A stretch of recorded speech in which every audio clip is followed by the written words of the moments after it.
Hi guys, let's solve third question in class 6. I think second question is pretty much clear after we did the class, and if you have questions on that second question, I could actually do second question as well.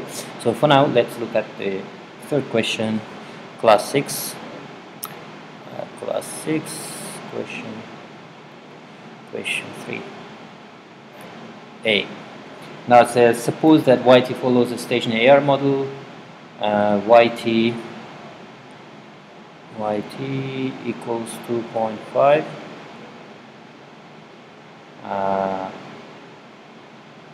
plus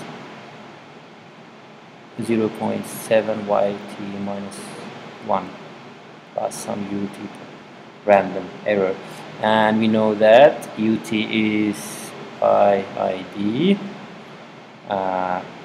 with its average value being equal to 0 and with its variance being equal to 9. Right, so given these details, question A says compute the mean and variance. Okay, A.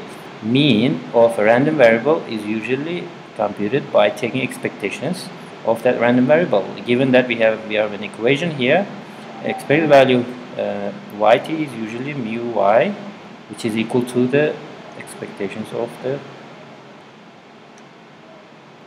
random variable generation process, which is this equation here, yut.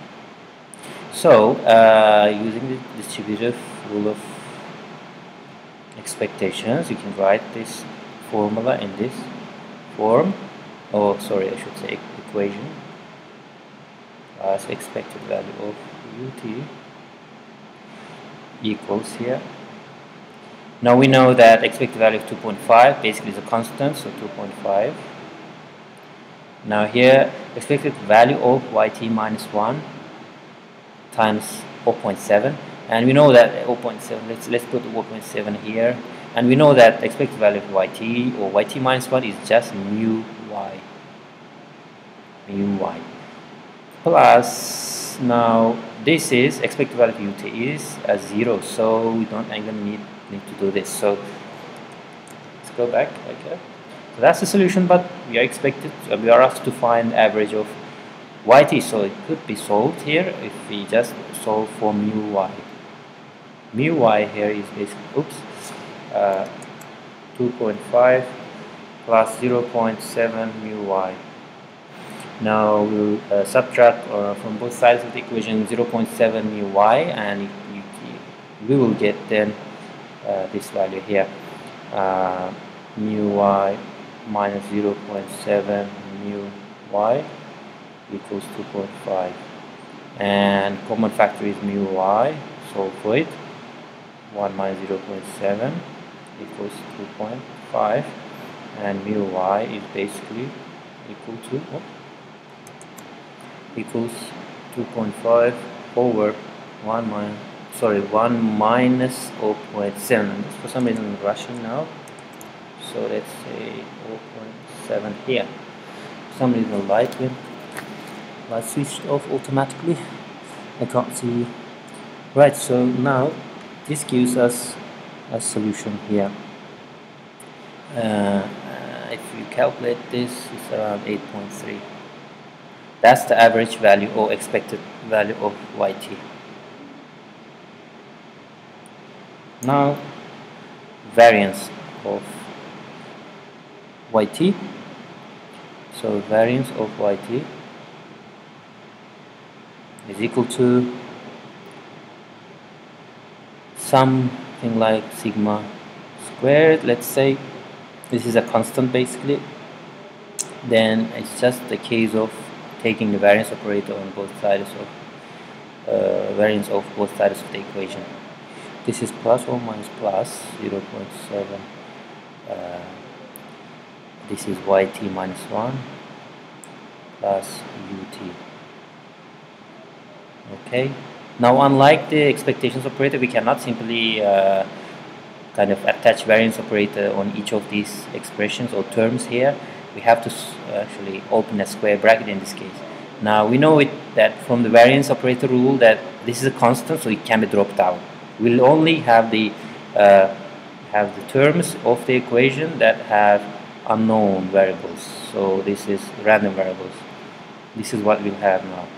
This u and yt, these are random variables, and this constant drops out. Basically, we don't need that constant to solve this equation.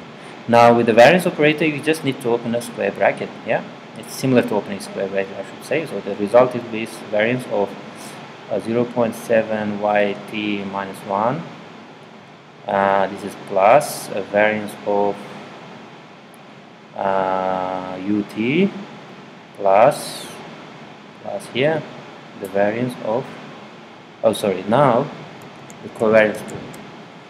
This would be 2 covariance of 0.7 yt minus 1 and ut.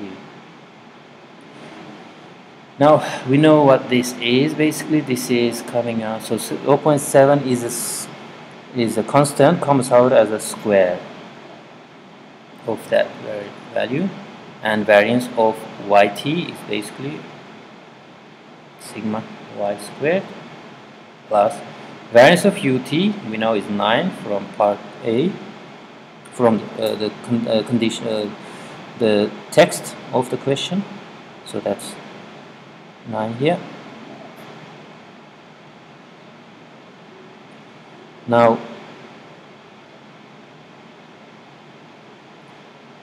next thing we have plus 2 covariance yt minus 1 and ut.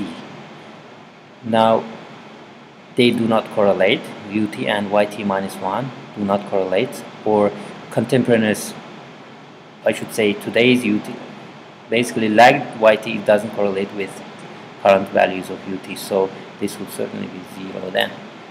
Okay, so we'll go to the further solution. Now actually I could actually just solve this equation for sigma y squared without further going. So the result we have will be then sigma y squared equal to, which is this one here, equals to this this value here, plus 9. So it's a single equation with an unknown, with just one unknown. So I can solve for sigma y squared here. Squared minus 0.7 squared sigma y squared equals 9. Now sigma y squared is then equal to 9 over 1 minus 0.7, right? Squared, I think I keep forgetting this is the squared, and if you solve this or calculate this using a calculator or an Excel spreadsheet, you get something like this, 17.6. So the variance of yt is 17.6, and it's a constant number. It won't change with the lags of the yt, and that's the solution as well for 3a. Now 3b, let's start with a new layer. So if I can add a new layer here by deleting. Right, so now let's go on to this. Done. Next question says B. Compute the first two autocovariances of yt. The solution is similar to the one that we did in question number 2. Instead, here in this case we just have an actual number, actual parameter values, rather than an unknown or a parameter that needs estimation. So it's pretty much the same thing, but let's do the first autocovariance and you do the second autocovariance in your free time. So autocovariance is basically usually between yt and its lagged value. In that case, what we do is we substitute yt with the actual data generation process, or actual formula or equation, I should say, 2.5 plus 0.7 yt minus 1 plus ut and yt minus 1.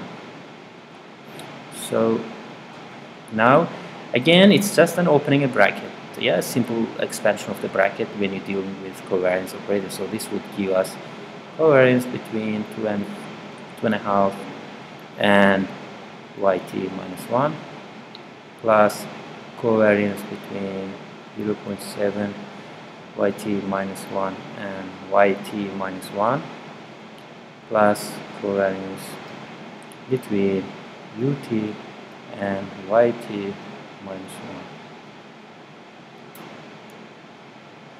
Now covariance between constant and a random variable is always 0, so keep in mind it's always 0.